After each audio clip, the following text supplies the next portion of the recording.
नमस्कार दोस्तों, आज की कहानी का शीर्षक है बेरहम सौदागर। एक बार की बात है कि एक सौदागर था जो अपने नौकरों से बहुत ही बेरहमी का बर्ताव करता था। जब भी कोई उसके यहाँ नौकरी के लिए आता तो वह उनको इस शर्त पर अपने यहाँ नौकरी पर रखता कि अगर उसने कभी भी कोई बुरी भाषा इस्तेमाल की या वह गुस्सा हुआ तो उसकी नाक काट ली जाएगी। अब नौकर लोग अपने मालिक से कोई ज्यादा अच्छे तो होते नहीं थे, तो इसमें कोई आश्चर्य की बात नहीं कि बहुत सारे नौकरों को उनकी नौकरी बिना नाक के ही छोड़नी पड़ी थी। इनमें से उनका एक नौकर एक किसान था। क्योंकि उसकी अपनी खेती खराब हो गई थी, इसलिए उसको इस सौदागर की नौकरी करनी पड़ी। यह आदमी पहाड़ों में रहता था, जहाँ केवल मक्का ही उगती थी और कुछ नहीं। उस साल पानी बहुत कम बरसा, सो उसकी मेहनत और पैसा दोनों ही बेकार गए। वह एक बहुत ही अच्छे स्वभाव का आदमी था। अगर कोई आदमी उस सौदागर के यहाँ अपनी नौकरी जारी रख सका तो बस वह केवल यही आदमी था। मगर अफसोस, यह भी उसके यहाँ बहुत दिनों तक नौकरी नहीं कर सका।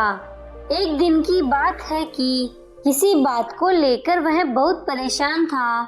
वैसे तो उसका मालिक उससे जो कुछ भी कहता था वह कर देता था, पर उस दिन सौदागर ने उससे कुछ बुरा काम करने को कहा और उसको गुस्सा होने के लिए भी उकसाया। इससे वह गुस्से में बोला तो तुरंत ही उसने उसकी नाक काट ली। इस किसान का एक भाई भी था।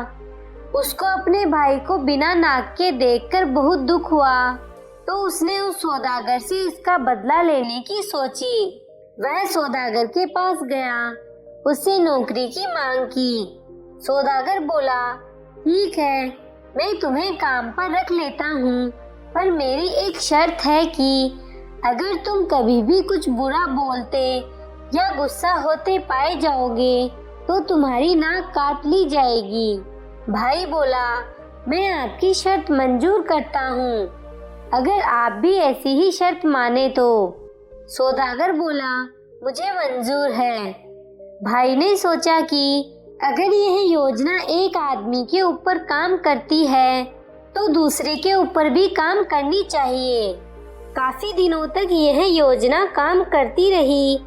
मालिक और नौकर दोनों ही अपने अपने शब्दों और कामों के बारे में सावधान रहे और स्वभाव के ऊपर काबू रखे रहे। पर एक दिन सौदागर ने भाई को कहा कि वह जल्दी से उसके बेटे को कपड़े पहना दे। भाई तुरंत ही गया और मालिक के बेटे को कपड़े पहनाते समय उसको थोड़ा इधर उधर खींचा, जिससे वह इधर उधर भागने लगा। बेटे को उसका यह व्यवहार अच्छा नहीं लगा, तो वह वहीं से चिल्लाया, ओ पिताजी, ओ माँ। सौदागर ने पूछा, अरे तुम क्या कर रहे हो? भाई ने जवाब दिया, जबकि मैं इसे कपड़े पहना रहा हूँ तो यह लड़का इधर उधर नहीं भाग रहा, बल्कि बैठना चाहता है। अब मालिक ने तो उसको बच्चे को जल्दी से कपड़े पहनाने के लिए कहा था, और इसका मतलब 20 में से 19 लोग तो समझेंगे भी यही, पर इन शब्दों से यह मतलब भी निकलता था कि इधर उधर दौड़ो और बच्चे को कपड़े पहनाओ। भाई ने यह सोचकर कि उसका मालिक उस पर नाराज हो जाएगा, उसका यह दूसरा मतलब ले लिया। वह मालिक को नाराज करने में सफल हो गया। एक दूसरे मौके पर सौदागर अपने पूरे परिवार के साथ किसी जगह कुछ दिन के लिए टहलने के लिए गया। वहाँ एक मेला लगने वाला था। यह भाई भी उनके साथ गया था। सौदागर ने भाई को तो घर की देखभाल के लिए छोड़ा और जाने से पहले उसको घर के दरवाजों और खिड़कियों की देखभाल की खास हिदायत दी। भाई ने मालिक को वफादारी से ऐसा करने का वचन दिया। मालिक को मेला देखने के लिए गए हुए कुछ ही देर हुई थी कि भाई का मन भी मेला देखने के लिए करने लगा, तो उसने घर का फर्नीचर और दूसरा सामान एक बड़े से गड्ढे में रख दिया। फिर उसने कई कूलियों को बुलाया और उसके ऊपर घर के दरवाजों और खिड़कियों को लादकर मेले चल दिया।